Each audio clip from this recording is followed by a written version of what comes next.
Greetings, I'm Herbert Erpaderp, and today I'm going to build this rather odd looking aircraft. This is the 72nd scale Heinkel 162 Salamander from Hobby Boss, and as the box tells us, it's an easy assembly authentic kit, so I suppose it's pretty reasonable to expect some authenticity in addition to an easy build.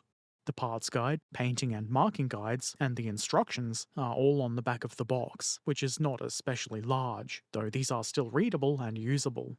This should give you some idea of how simple this build is going to be. Inside the box we find this fuselage front. It's more than just the plane's nose, there's a cockpit too. Whatever you want to call it, it is a significant portion of the aircraft, and other than that mold line there, it looks pretty good. It does have a little bit of weight to it, but it's not heavy enough to hold itself down, so the plane won't properly sit on its nose gear.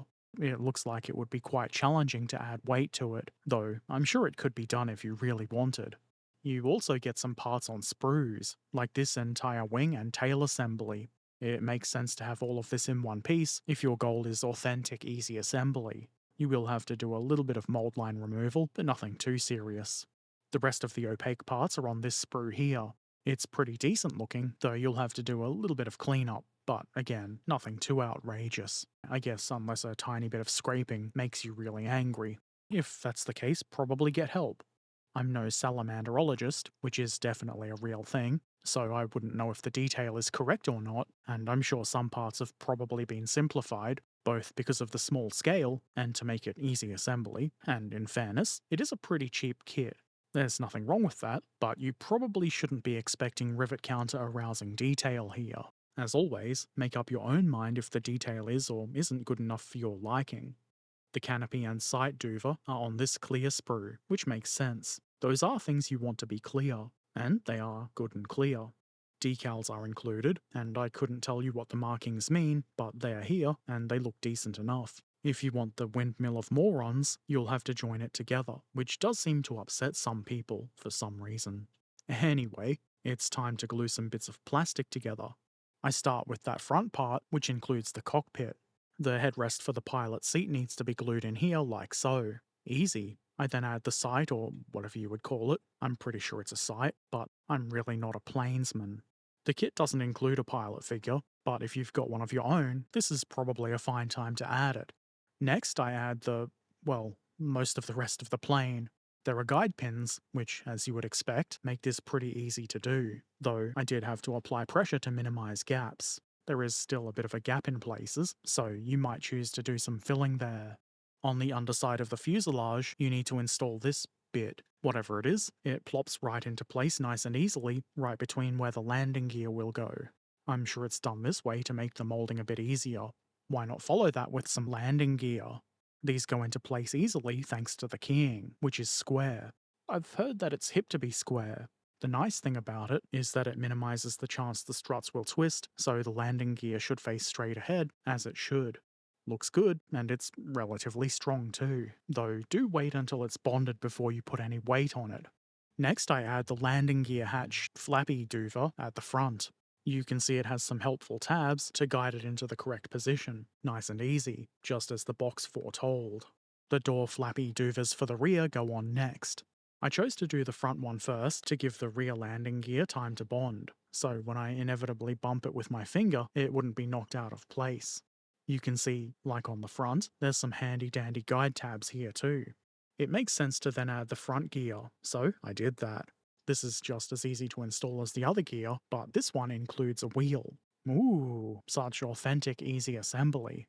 You have to add wheels to the two main landing gear struts yourself, which is not a difficult thing to do at all. It is still easy assembly. I do believe the wheels are meant to have that tilt to them, but if they're not, whoopsie doodle. I then add the rear wing, horizontal stabilizer.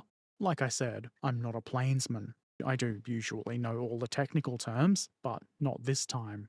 The part is easy to get into place, though you might need to nudge it a bit so it's not tilting to one side or the other. It made sense to follow this with vertical stabilizers. The guide tabs, again, guide it into position nice and easy, and again, a little nudging may be in order.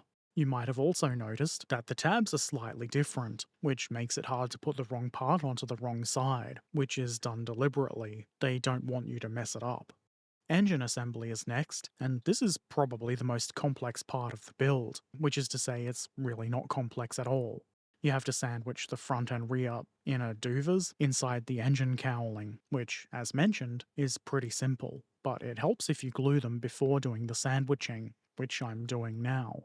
It's not the most flavoursome sandwiching. In fact, it's not recommended to eat this one, but you do get a nice looking engine out of it, so it's not all bad. The engine, now assembled, goes into place atop the fuselage. This odd positioning is what I like about the Salamander, because it looks so weird. Weird vehicles are kind of my thing. It goes into place easily enough, though I did need to apply a fair bit of pressure to minimise the gaps. There is still a bit of a gap, and I'm obviously not a salamander surgeon, so I'm not really sure if there should be a gap there or not. There's one ring to to go on top of the engine. I'm not sure if this is an antenna or a lifting ring for the engine, probably the former. Either way, it goes on easily enough, though it did need a bit of nudging. The canopy also goes on easily. You can't really see it in this video. I didn't think to demonstrate it, but there's a couple of tabs here that go down into the sides of the cockpit. I like that because they hold the canopy in place, so you can handle the model reasonably and it won't just fall off. So I don't have to glue this into place, and if I decide to paint the model, the cockpit can easily be painted. And here's the unfortunate tail-sitting nature of this aircraft. It should probably be sitting on the wheel at the front. Highly unrealistic. You could, of course, glue it to a base and stop this, or try to add some weights. It does seem like it would be kind of challenging to add enough weight to this to get it to sit properly. If you have any ideas, leave them in the comments section below. So that's it. The 72nd scale HE162 Salamander from Hobby Boss is now complete.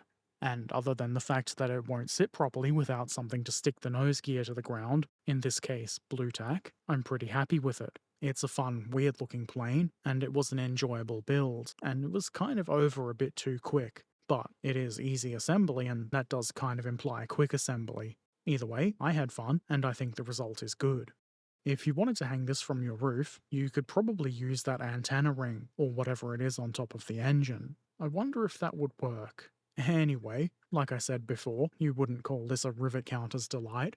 It does have decent enough detail, but nothing extreme. It's basic. That's not a bad thing, but you do have to have reasonable expectations from a cheap, easy assembly kit. That is probably stating the obvious to most of you. Anyway, I like it. It was one of the more enjoyable aircraft I've put together, though, in fairness, I don't really build many planes. If you have any questions or comments, or brilliant suggestions to get the plane to sit on its nose gear properly, leave them in the comments section below. Subscribe here if you want to see more of this kind of thing. Share the video with anybody you think might find it helpful. And if you really like what I do, and you want to see videos a bit early, consider supporting on Patreon. There's a link in the description. Take care of yourselves, be excellent to each other, and thanks for watching. Farewell.